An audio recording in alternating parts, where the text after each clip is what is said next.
I always thought betrayal would be loud. A slammed door, a red-faced argument, a scream echoing down a hallway. But when it came for me, it arrived like a whisper, thin and sharp, and slipped beneath my skin before I even understood what it was. That morning, the town of Castelloro stirred slowly. The bells from the chapel tower rang 8 times, soft and distant. The cobbled square shimmered from the heat already rising in waves from the stone, and the scent of ground espresso floated through the sleepy air like a promise. I sat alone beneath a faded orange awning, one hand curled around a small porcelain cup, the other fumbling for my phone. It was the absence that struck me first. No Ethan, no familiar cadence of his voice, no footsteps returning from the hotel lobby with his usual boast about charming the barista. I stared at the untouched cappuccino across from me, its foam art still intact.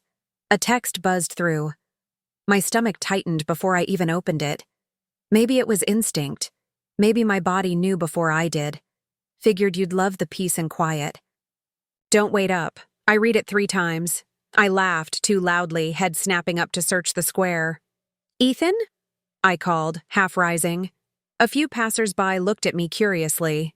A waiter paused, tray in hand, but said nothing. I checked again. No more messages, no missed calls. I called him. Straight to voicemail. I ran back to the hotel, the soles of my sandals slapping hard against the stones, echoing in the silence like something urgent.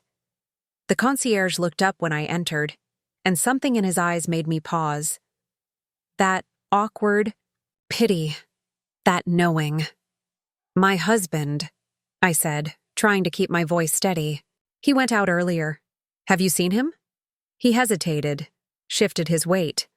Then, in halting English, he said, Mr. Ethan, he check out, this morning, with friends. I blinked. He checked out? He nodded slowly. See? Yes. All of them. Them. All of them. Ethan's friends. Jack, Marcus, Sam. They had all traveled with us. A couple's trip, he'd said. But the others had brought their wives. I had been the only one who came alone. At the time, I thought nothing of it. They're going through things, Ethan had said casually, shrugging as he packed. You're the only one I can stand for more than an hour anyway. I had smiled then. I had believed him. I returned to the cafe, dazed. The espresso on my table had gone cold. I sat. I stared. I checked my bag. No passport, no cash. My wallet was gone. Only a folded receipt remained, for a bottle of Barolo and 2 Cohibas, purchased in a town I'd never heard of, 2 train stops north. I tried to breathe, but the air felt different now. Heavier, like I had to earn every inhale. My hands shook, my mascara stung. I pressed trembling fingers to my temples and tried to think, but everything inside me was loud and scattered. I asked myself the same question over and over. Why? Why would he do this to me? But the question was too big, too cruel, and it gave nothing back. By sunset, I was still there. My body on the bench outside the cafe, my spirit unmoored somewhere far above the rooftops. The shops had closed. Lights blinked on one by one, warm halos against the twilight. Children laughed in the alleyways. Somewhere, a mandolin played softly. Life moved around me, indifferent, and I sat with my ring, spinning it around my finger. Gold once warm with memory now felt cold and strange. A symbol turned lie. A woman passed, glanced at me, and offered a sympathetic nod. I must have looked like I'd been crying for hours. Maybe I had. I couldn't remember anymore. I looked down at myself, at the silk dress I had packed just for this night. The one Ethan said made me look like a European film star. I had imagined us strolling through the square, hand in hand, sharing gelato, making up stories about strangers. Instead, I was just a silhouette on a bench, mascara smeared, heart caved in, and in that moment, silent, salt-stung, with the scent of smoke and rosemary drifting down from a nearby window. I realized he hadn't just left me, he had planned it. That was the part I couldn't swallow, the part that made my skin crawl. This wasn't a spontaneous exit. It was orchestrated, thought through, a game, a prank, a joke, at my expense. That night I didn't sleep. I sat in the narrow alley behind the cafe until the stars bled across, the black sky, until my tears ran dry, until even the ring on my finger felt like it was burning through my skin. And still, that same question circled in my head like a vulture. Why would he do this to me? I met Ethan at a design conference in downtown Chicago. I was presenting. He was interrupting. I'd barely started my talk on minimalist branding strategies when he raised his hand, grinning like a man who'd never been told no. His comment was clever, smug, and somehow still charming. I rolled my eyes. The room laughed. So did I. He found me afterward, handed me a cocktail with a twist of orange, and said, "You don't belong in rooms like that." When I asked what he meant, he smiled. "You're bigger than boardrooms. You belong in stories." I was 28, burnt out from clients who wanted beige logos and safe ideas. My boutique firm was barely afloat. And here was this man who spoke like I was fire, and he could hold me without getting burned. Ethan was unlike anyone I'd known. Bold, magnetic, the kind of man who filled a room before he even stepped into it. He drove too fast, ordered, in French even when the waiter was from Cleveland, made me laugh until my stomach hurt, until I forgot about deadlines, taxes, and the ache of wanting more from my life. We fell fast. Dinners became weekends, weekends became weeks. Champagne in tachendar, crystal flutes, rooftop suites, silk robes monogrammed with our initials. It was cinematic, the kind of love I'd seen in old movies and had stopped believing in. When I told my sister, she hesitated. "He's intense," she said. My mentor, Dahlia, was blunt. "He talks more about himself than about you." Even my own body sent whispers, the twist in my stomach when he teased me too hard, the way I flinched when his compliments came double-edged. But Ethan said they didn't get it. That I was too much for them, too passionate, too strange, too brilliant. And that he saw me, really saw me. I believed him, because I wanted to. So I gave it all up. I sold my share of the firm, said goodbye to my apartment with the clawfoot, tub and the ivy-covered windows, gave my rescue dog Margot to a friend I trusted. I packed my canvases, my sketchbooks, and the old perfume my mother had left me, amber and rose like memory bottled. And I moved into Ethan's condo in Manhattan. It was everything mine wasn't. Sleek, cold, quiet. All glass and chrome, no soul. A closet full of designer dresses, none of them mine. I stopped painting, stopped freelancing. He said I didn't need to work. His way of loving me was taking care of everything. At first, it felt like safety. Later, I realized it was silence. He introduced me as my wife, even before we were married. At dinners, I learned when to laugh, when to sip, when to smile. I became good at shrinking myself to fit the frame he'd built around me. People would say, "You're so lucky to be with someone like him." I nodded, glass in hand, smile. Perfectly placed, but small cracks formed early. He joked, always at my expense. "Ava's creative," he'd say, eyes glinting across the table. "Which means messy." He flirted with waitresses in front of me, then accused me of being insecure if I said anything. Once, I saw a strange charge on the joint credit card. A boutique lingerie store I'd never visited. "Oh, come on," he'd scoffed. "It was a joke gift for Jack's bachelor party." I swallowed it. Like I did all the others. His friends were slick, always in suits even at brunch. They had the eyes of gamblers and mouths that never told the truth. I hated the way they looked at me, like I was a bet someone had won. But Ethan always reeled. Me back in, a surprise necklace, delicate gold with a single pearl. A weekend in Napa. Whispered apologies in the dark, his breath warm against my neck. "You're everything," he'd say. "Don't let your imagination ruin us." So I held on. To the necklace, to the memories, to the version of him I fell in love with, even when he became harder to find. On our wedding day, I stood in a lace gown he'd chosen, wrapped in silence I couldn't name. My father had passed the year before.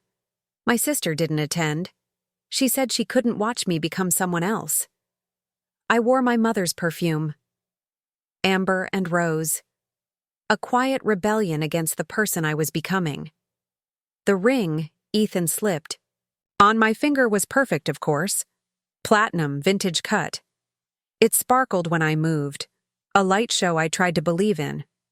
That night, as he toasted to us in a room full of strangers who loved him, I felt displaced. Like I'd been cast in a movie where I didn't know the script. But I smiled, because I was Ava. And Ava made things work, even when she felt herself disappearing.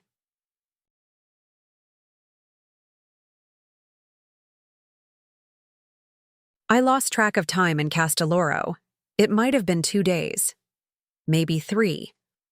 The clock on my phone blinked endlessly, searching for service, for meaning, for someone, anyone.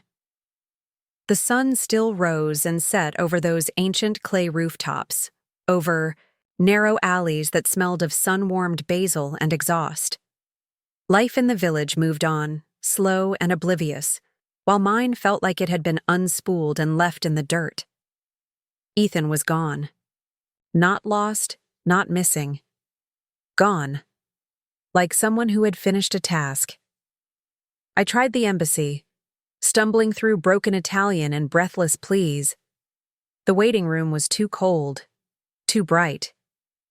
The clerk's face twisted as he scrolled through a file. On his screen, "Your husband, he already reported your passport stolen, a week before you traveled," he said carefully, like one does when delivering a blow to a body already broken. My blood turned to ash. "But I'm here.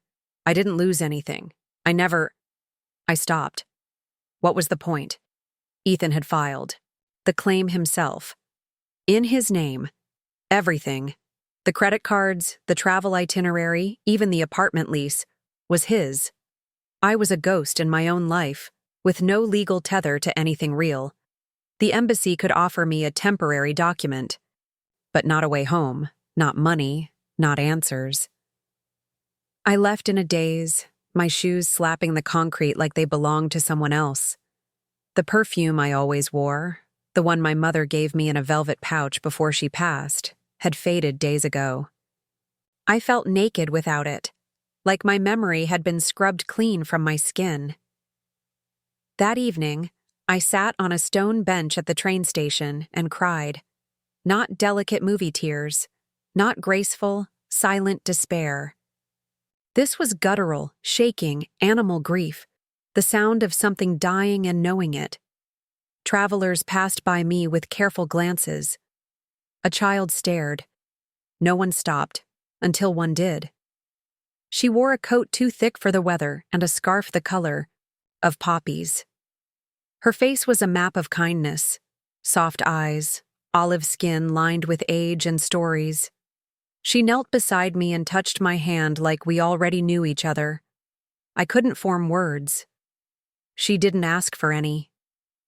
"Vieni," she said gently, helping me to my feet. "Come." I didn't ask why. I just followed. Her home sat on the edge of the village, tucked behind a vineyard, weathered and quiet. The floor tiles were uneven, and plaster peeled in lazy curls from the ceiling. A calico cat blinked at me from the windowsill, unimpressed.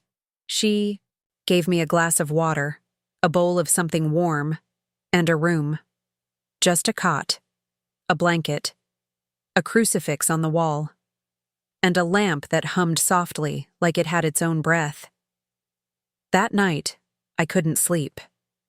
My body was heavy with salt and shame, My mind churned. I opened my suitcase for the 100th time, rifled through the few clothes he hadn't taken. My sketchbook was gone. So was the pearl necklace he gave me. In their place, folded and forgotten. At the bottom was something strange, a notebook, leather-bound, no label, Ethan's handwriting. I knew it instantly.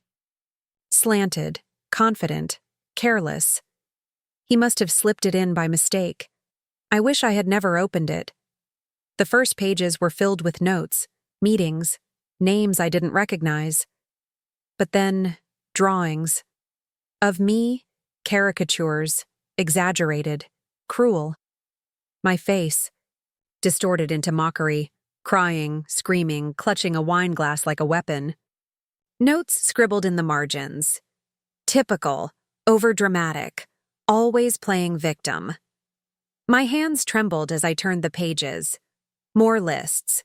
Things I'd said, private things, lines from fights we'd had, moments I thought were intimate. Each one crossed out, labeled clingy, manipulative, too emotional, needs to be broken down to stay, and then the page that burned itself into my skull. Leave her in Castelloro. Tell the guys it's a rite of passage. Underlined. Twice. A joke, a prank, a game. I couldn't breathe.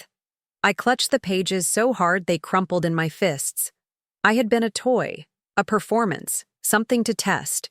Our entire marriage, my sacrifices, my silences, the way I'd reshaped myself for him, had been theater to him. I curled into myself on the cot, sobbing into the brittle pages like they were a funeral shroud. My wedding ring pressed against my cheek, cold as betrayal. I yanked it off, threw it across the room. It skittered under the bed like it was trying to hide from me. I stayed that way for hours, twisted in grief and disbelief. A black hole where love used to be. But somewhere before dawn, something shifted. Not light, not hope, just a flicker. I thought of the woman I used to be. The one with ink under her nails and calluses from brushes. The one who filled whole canvases with color, who wore her mother's perfume and danced barefoot in the kitchen with a dog underfoot. She felt like a stranger, now, but not gone, and I wanted her back. Not the version of me Ethan chose. Not the one he could mock and mold. The real Ava. The one who didn't beg for scraps of affection or apologize for being loud or soft or too much. I sat up slowly, picked the journal off the floor. My eyes were swollen, but dry. I see you, I whispered to the dark. And I'm done letting you win. The ring stayed on the floor. The perfume was still gone. But something else returned. The beginning of anger, of clarity, of me. The bakery smelled like forgiveness.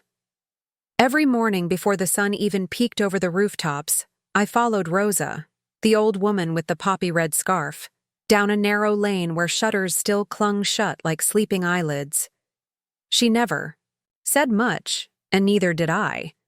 But I came to understand that silence could be kindness, too. Her friend Marco owned the bakery, a stout man with soot-colored curls and an easy laugh. He didn't flinch at the sight of me, didn't ask questions. When Rosa whispered something in his ear that first morning, he just handed me an apron that smelled of yeast and lavender and pointed to the dough. So I learned. I learned how to fold and stretch and press and wait. I learned how to rise with the dough, slow and steady, and how to scrub flour from under my fingernails with warm water and patience. The first week, I barely spoke. My voice had grown thin with disuse, like a thread pulled too tight. But Marco's daughter, Livia, would sing while she worked, her words rippling through the room like wind chimes. She started handing me things and naming them. Farina, flour, pain, bread, cuore, heart. Sometimes I repeated her, sometimes I just nodded. But something loosened in my chest when I heard their voices. Something that had been wound up in Ethan's dialect of dominance, slick, smug, always angling for the upper hand, began to unwind. The people in town were gentle with me. A florist pressed violets into my palm after I helped her carry buckets. A cafe owner poured an extra espresso and said nothing when I tried to pay. The grocer left bruised peaches in a basket outside my door. And then, one afternoon, Livia handed me a paper-wrapped parcel with a shy grin. "A gift," she said. Inside was a worn sketch pad, pages yellowed at the edges, the cover soft from years of use. I held it like it might dissolve in my hands. That night, under the amber glow of a lamp with a crooked shade, I drew for the first time in months. My fingers hesitated, unsure. But the pencil moved anyway. A cracked teacup, a moth, a self-portrait, eyes closed, lips parted like I'd just remembered how to breathe. And then I wept, not from sadness. Not entirely, but from recognition. There you are, I thought, still here, still whole. I started to write again, too. Slow, tentative entries in a notebook borrowed from Rosa's shelf. I didn't write about Ethan, not at first. I wrote about the smell of rising bread, about the girl who gifted me violets, about the cat who curled against my ankle at night, about my mother's perfume, and how I could still conjure it in the air like a memory on tiptoe. One evening, I stood by the Yee river that curled like a ribbon at the edge of town. The sky was stitched with stars, and the moon hung low, golden and swollen. I held the ring between my thumb and forefinger, felt its smooth weight, so small, so deceitful. It had meant something once. Or maybe it had only ever meant something to me. "I release you," I whispered. Then I dropped it. The splash was quieter than I expected. No drama, just a soft plink, like a tear disappearing into water. I walked back lighter. Days passed in flour and ink and new words. I began trading things. Loaves for help with sewing, for herbs from a neighbor's garden. I designed a flyer for the cafe. I helped Marco label his shelves with swirly, hand-drawn signs. No one called me Ethan's wife here. No one even asked. Still dreamed of him sometimes. In my sleep, he wasn't a man anymore, just a shadowy presence, a smear on my memory. He would appear at the edges of my dreams, watching, smiling with that terrible certainty. I would wake up gasping, but I no longer curled into a ball. I no longer believed the things he whispered in my mind, that I was too needy, too weak, too much. In the quiet rhythm of this little life, I was starting to unlearn those lies. Starting to believe I was allowed to exist outside of the mirror he held up to me. One morning, as I wiped powdered sugar from my cheek, Livia looked at me and said, "You smile more now." I didn't even realize I had been. I didn't plan to stay. Not at first. What began as refuge stretched into routine. Routine into roots. And before I knew it, the days folded into each other like freshly laundered sheets. Soft, clean, and gently scented with rosemary from the neighbor's window box. They started calling me La Señora Americana, said with affection, not suspicion. At first, I smiled politely when I heard it, but after a while, I smiled because it felt true. I belonged. Not in the way I used to, trying to fit into someone else's world like a dress 2 sizes too small, but in a way that was mine. Earned. Woven into the rhythm of the square, the sound of church bells, the scent of espresso and wood smoke. Spoke fluently now, thought in Italian, dreamed in it too. The bakery had turned into a collaboration. I designed new signage, seasonal menus, even packaging for their little gift baskets. My sketches bloomed again, bolder, more defiant, and tourists started asking if they could buy prints. So I started a website, a little design service. Flyers for the bookstore, logos for the vineyard, wedding menus and watercolor maps for Airbnb hosts. It was small, but it was mine. And then, one afternoon, the universe, or whatever mischievous hand guides these moments, dropped a matchstick into the oil. I was browsing the artisan market near the old fountain. Just killing time, letting my fingertips trace linen tablecloths and hand-painted ceramics. That's when I saw her, a tall American tourist laughing with her husband, trying on scarves. On her wrist was a bracelet, not just any bracelet, a silver cuff with etched vines curling around, tiny opals, handmade by a jeweler in New Mexico. Ethan had given it to me on our first anniversary, said it reminded him of me. Wild, elegant, rare. He said that. To me. I froze. The world narrowed into a tunnel. My chest tightened, then cooled with eerie calm. I didn't panic. I didn't cry. I just watched, listened to her say she'd picked it up in Florence. From a charming American man she'd met while wine tasting. My hand gripped the edge of the vendor's table. So he was here. In Florence. It wasn't rage that bloomed in me, not even grief. It was something deeper. Colder. The time for falling. A part had passed. Now it was time to rise. Back in my apartment, I laid everything I had on the kitchen table. The journal, still marked with sticky notes and dog-eared pages. A growing file of receipts I had scanned and saved. Notes from my therapy sessions.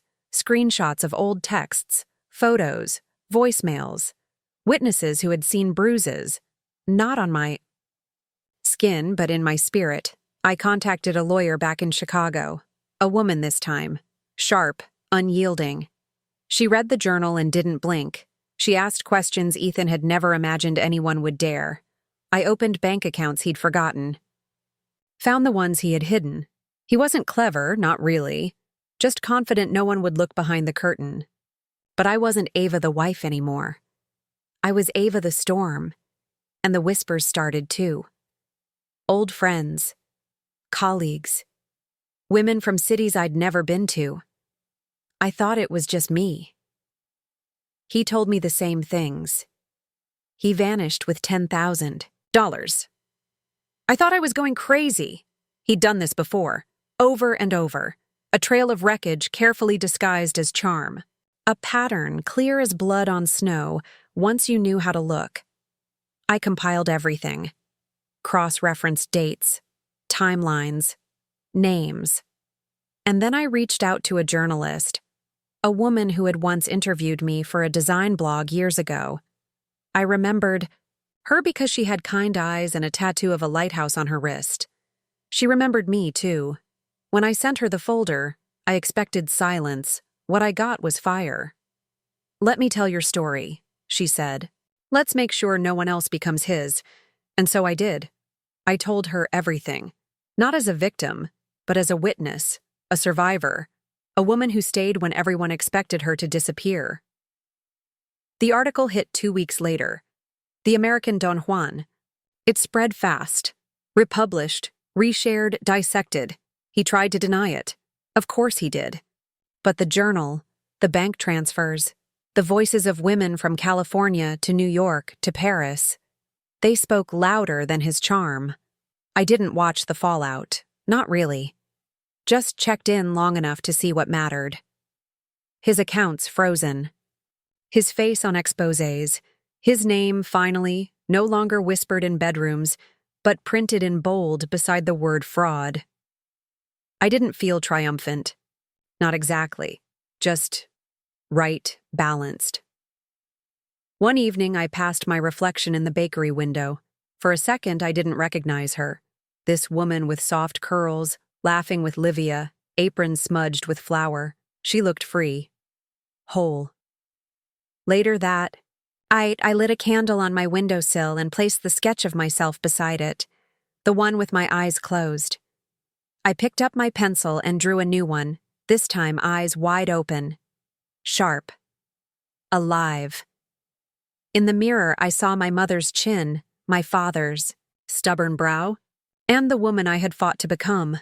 I touched the perfume bottle I hadn't opened in a year, the one he used to say smelled too much like art school.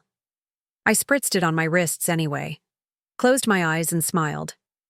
I liked it. It felt strange coming back, like slipping into a coat that used to fit but now tugged at the shoulders. Chicago was louder than I remembered, harsher. I stepped off the plane and the air hit me like a memory, cold, bracing, full of ghosts. But I didn't flinch. I adjusted my scarf and walked forward, heels echoing like punctuation on polished marble floors. I didn't call anyone. I didn't need to. I already knew where he would be. Ethan was predictable in that way, a creature of ego and routine. Every Friday at 7:30, he held court at that downtown bistro with the black napkins and overpriced oysters.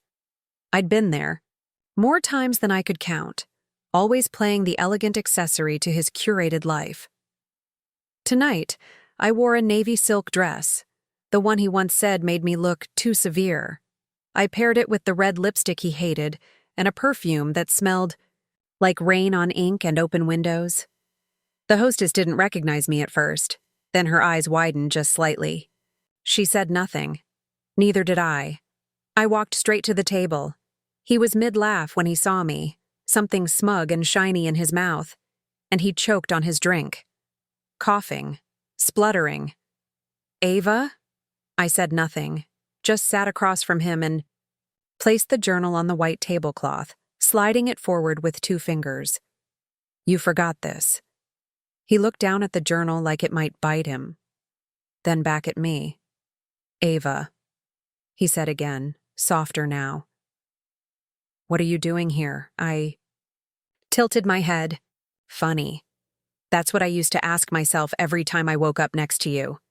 He blinked, trying to catch his balance. "Look, if this is about Italy..." I smiled. Not kindly.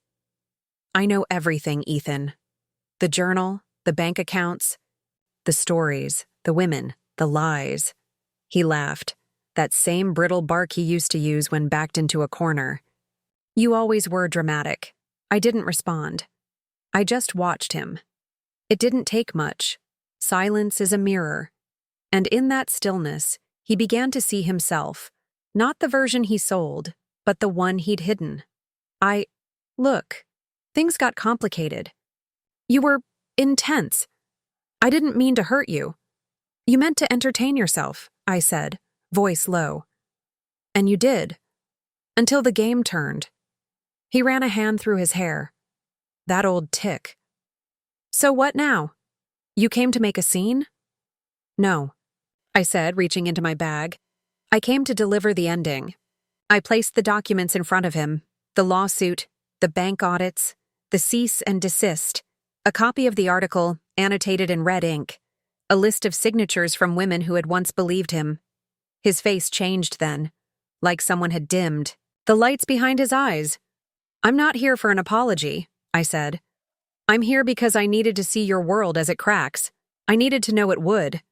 He stared at me, speechless for once. Then I stood, took one final look at the man who once eclipsed my whole sky, and saw nothing but shadow. Goodbye, Ethan. The apartment wasn't mine anymore. I knew that, but I needed to see it. The building had been repainted, the entry buzzer was new, and a young couple now lived inside. I didn't knock, just stood across the street, watching the window that used to hold my plants. They were gone now, but I remembered their shapes in the glass. I walked the lake trail next, the same one where he once proposed, down on one knee, with a ring that glinted like a trap. I had cried then, believing in forever, believing in him. I sat on a bench near the dock, closed my eyes, and let the memory pass through me like wind. It didn't hurt like it used to. There was a public art exhibit nearby, a local installation called Things We Leave. People pinned objects to the wall with tiny notes, a baby shoe, a key, a crumpled letter. I reached into my coat and pulled out a photo. Our wedding day. I stared at it for a moment. The way I had smiled, all teeth and hope.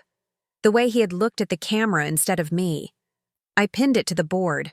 No note. Some things speak loudest in silence. When I returned to Italy, the air felt warmer. Not just in temperature, in texture. Softer. Kinder. Like an embrace I'd earned. Livia met me at the train station with fresh bread and a tight hug. The bakery smelled like cardamom and rising dough. My sketchbook waited on the windowsill, exactly where I'd left it. That evening, I walked through the village square, past shuttered cafes and terracotta rooftops, to the wall I had been saving, a blank canvas of sun-bleached plaster, cracked in the corners. I opened my bag, pulled out brushes, a jar of deep blue paint. I dipped the brush and began with a line, then another, and another, a mural. A woman with her eyes closed at first, then open. Then wings, not angelic, but strong, made of paint and breadcrumbs, and silence and fire. A portrait of becoming. And when the wind rose through the alleyway, I closed my eyes and smiled. It smelled like rosemary and home.